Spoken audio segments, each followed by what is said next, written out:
Hi there. You are watching and listening to Sipping Off the Cuff on Tequila Aficionado Media in the year 2020. I'm Mike Morales here in San Antonio. That gentleman out there is Eric Zandona in Vancouver, Washington.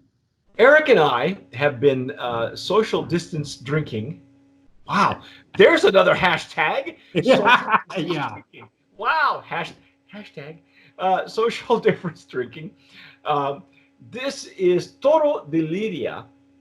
Now, this is we have been dissecting. This is probably older stock because you might notice, Eric, that the logo and the bottle and the font is much larger than some of the other iterations. Yeah. As you can see, it is considered kosher. Yeah. And that's a plus, I'll have to say, for and it's coming out of the same distillery as Rejon. These all come. It's a very small distillery. I think only their brands come out of there. And it is known 1531. So let's pop. We just broke the seal on this extra añejo. The knob reminds me a little bit of the. They used to have Espolón before Campari bought it. It reminded me of the same Espolón bottle, and you can see the bowl. The bowl is emblazoned on the wood stopper. It's a synthetic cork. So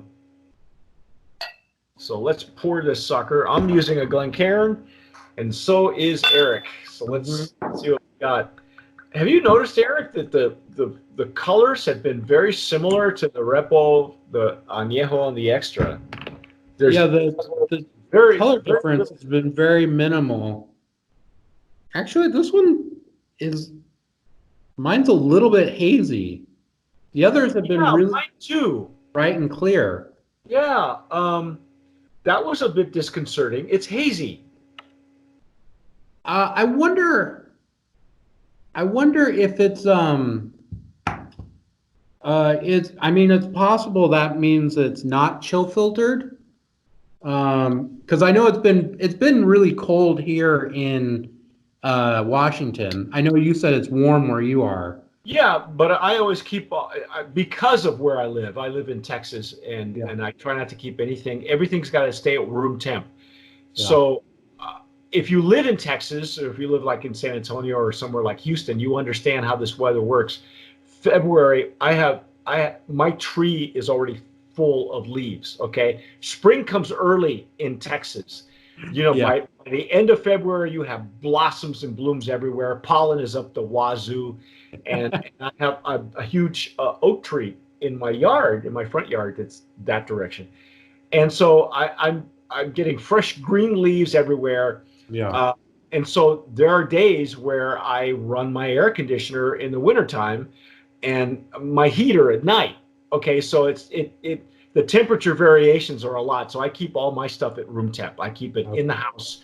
So, but yeah, I agree with you. Looking at this right now, it poured very hazy. Yeah. And so whatever they're doing, I don't think they're filtering it. Okay. Well, that's a demerit as far as I'm concerned. When you look at sight, when you look at, when you look at when you're judging on looks, because that is part of the judging criteria. Now, if it was unfiltered and say like cask strength, say it was like 58 or something, well, they're like, oh, okay, then you can kind of understand. But this is 40. Would you say that for Scotch though? Yeah, yeah. But so what I was getting to earlier about the chill filtering is that chill filtering basically causes the remaining fatty acids in the distillate to collect and then drop out, and you can filter them out, and so it looks clear even when the spirit gets cold. So that's what my thought was, because I've been to a craft whiskey distillery in New York in the wintertime, and all of his whiskey had this like cloudy look to it because he didn't filter it. He didn't chill filter it. And so when it got really cold, all those like things started to collect, and so it got slightly hazy. It doesn't really affect the flavor, it just affects the look. So maybe that's what's going on. But anyway, it's just something that I noticed right away. Yeah, well, me too. And I thought maybe my glass was dirty, but I just washed it before Yeah, we I came. know. Yeah. Anyway, Pretty Legs and Tears. You Yeah. know, very, very common looking legs and tears. The nose, I don't know about you, but my nose is very dried fruit or almost not even so much dry as like cherries and Yeah, yeah. There's a note. There's like slightly like dry cherry note there, but I'm getting a lot of wood char. So this extra añejo is aged 100% in ex bourbon barrels, okay. and so I think that's that's the dominant. This reminds me a lot of, bourbons that are coming out of like really intensely charred barrels, or even like some Tennessee whiskeys because they're filtered through charcoal before they get aged. And so they pick up this like char like character sometimes. Well, So right in the center, I'm getting a lot of that. That but there's some red fruit. yeah, yeah, yeah. Yeah. Like a plum, like a dried like dried plums or something. Yeah. Yeah. I mean, in some ways, this reminds me a little bit of Evan Williams bourbon has this like really bright sort of cherry character to it. Okay. Reminds me, or like Maker's Mark a little bit. Oh yeah, yeah. Okay. All right. Yeah, but that's really what. So again, this is what we talked about with the other aged expressions. Getting a lot of barrel, not a Not a lot. whole lot of anything else. Yeah. Well, let's taste it. What the heck? Let's find out what's up with this. Mm, mm, mm. Oh. Mm. Lots of fruit on that retronasal. Plenty of fruit. Yeah, Mm. it's actually less intense than the nose. I feel like the nose is really like there's a lot of char character to it, Mhm. which kind of subliminally suggests that maybe it's going to be really intense or harsh on the palate, like a bourbon might be, but it's not. It's really soft on the palate. Get a lot of like orange blossom, like something really light and floral going Mhm. on, which is kind of surprising given how intense the nose was. Um, a little bit of caramel, like very, very light. Um, but again, it has the same issues that we discussed before with the other aged expressions. Interesting barrel character, but all the agave is gone. It's almost one-sided. It now that we've gone through this whole line, and you said that the barrel management has been very deliberate. Yeah. So I guess we can surmise from everything else that we've tasted that it's leading more toward the guys who are oak heads, Yeah. bourbon guys. Like you said, the nose on this is similar to an Evan Williams or a Maker's Mark. Yeah. It's not complex. It's just very one-sided. It's very single-faceted, Yeah. uh, one-dimensional, as we say. Yeah. Whereas before, when it comes to agave in and of itself, if it's done well, has these beautiful characters. I Yeah. mean, the Blanco was spectacular. The Blanco, and even then, we wanted it heightened a little bit, maybe at a higher ABV. But it was okay. It was Yeah. the agave was there. But the rest of this line is, I think that's what it is, Eric. I think that Yeah. they have deliberately gone the other direction Yeah. from Rejon. Rejon's like way over here for the agave lovers, okay? Yeah. Like us. And yeah, us, right. And then this line goes directly, does not pass go, does not collect $200. It Yeah. goes directly to the guys who are oak heads. Yeah. That's it. It's probably everybody. Maybe that's why they are primarily in Texas, because everybody out here is bourbon. It's bourbon country. Yeah, yeah, for sure. But by the same token, I have had tequilas made for the Tennessee whiskey market and the bourbon market that are so well made, that the owners, the brand owners, are based in that area. Yeah. And even though they lean in that direction, the agave still shines through. I can name those brands if you want me to, but so to me, there's no excuse except for the fact that maybe Texas has completely lost its palate and says, "Here, chew on this." Right. I don't know. I think you may be onto something in terms of, they have an idea of a market that they're trying to reach. And I mean, that's a hard question for any brand, right? You have an idea. What are you trying to make? Are you trying to make something that is, the best thing that you can do, or is it the best thing that your consumers like? Sometimes those aren't the same thing.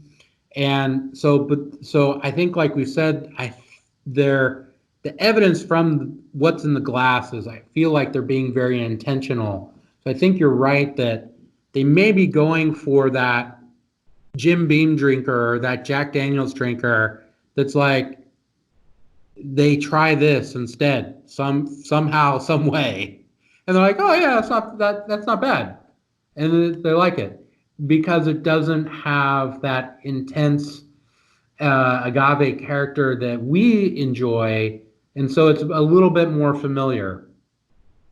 Maybe that's what they're going for, and the smoothness of all of these, right? There's like no burn, like the spirit, like proofing, the distillation, all high quality. So maybe that's what they're doing.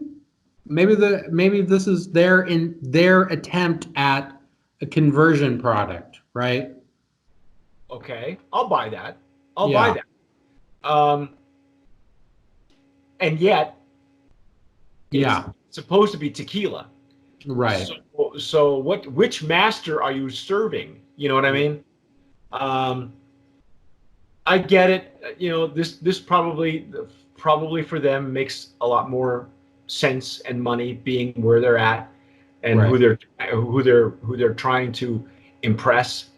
But to me, it's a single facet. I mean, if I wanted bourbon, I can go get Bullet Bourbon, Four Roses. You know what I mean? Like I said, Evan Williams at $10 a bottle. Yeah, I mean, so I don't know. I'm not wowed. I mean, the nose is beautiful, but it's still single faceted. I see what I'm used to getting in an extra añejo is like what we got with Rejon, the extra añejo. Yeah. Where you get that initial barrel note, but there's so much more. Right. The layers and the complexity were so there, and that's what I'm used to getting in an extra añejo, agave based. Okay, whether it's tequila or mezcal. I don't even know if they make a mezcal extra añejo. Well, I've had mezcals. Doug French has some. Yeah, that are incredibly Scorpion. old. Yeah, Scorpion makes stellar stuff, and the Scorpion line that's at a higher ABV is even better. Yeah, we tasted. They sent us a whole entire line. It was amazing stuff. Yeah, but still one-sided. I wouldn't, as a tequila guy and tequila aficionado, I wouldn't go out of my way to find this. Yeah, and that's the hard thing. I think, if your theory is right, which I very well may be, I think they're on an uphill battle because it's going to be a hard sell, right? Because why would a bourbon drinker spend $50 on a bottle of this extra añejo when they could spend 20 or 25 on their favorite brand of bourbon and be perfectly happy? And what tequila drinker is going to buy this and be a repeat customer and be like, oh, I was really wowed by that because there was no agave in the tequila. So, you know what I mean? So Yeah, I do know so what you mean. it's just like I think your theory might be right, but I don't think they've executed it well enough because there's no reason for either of those drinkers to buy this product. If the bourbon drinker happened to have this placed in front of them, they would probably drink it and be happy. Yeah. But they're not going to go buy it, right? I can't even call this a gateway because it's not Right. necessarily, you know, who, let's put it this way. It's not, it's almost like a, when you try to sell stuff online, you put stuff out there and it's putting it out there, but it's not converting. I don't Right. see where this would convert those guys. Yeah. In the past, when Herradura was the first one to age their tequila in a Jack Daniel's bourbon, and they converted the Jack Daniel's people. That was what it was for. I don't see a conversion. I don't see a conversion with this. It's sad to say that, but it's there. You can get it, but I wouldn't go out of my way for it. Yeah. That's just I would look for this baby all day long. Find the truck and just back up the But on this one, yeah. And we found off camera we found a price point for the reposado, and I got to the point where I said, you know what, spend a few extra bucks and go with Rejon. Yeah. So either way, that's our take on Toro de Lidia Extra Anejo. You have been listening and watching to Sipping Off the Cuff on Tequila Aficionado Media on all of our channels and networks. I'm Mike Morales here in San Antonio. That young man out there is Eric Zandona in Vancouver, Washington. And whatever you're listening to us on Spotify or iTunes, please download those podcasts. If you're watching us on YouTube, please subscribe, hit that notification bell, like this video, and whatever you do, tomar sabiamente. Sip wisely.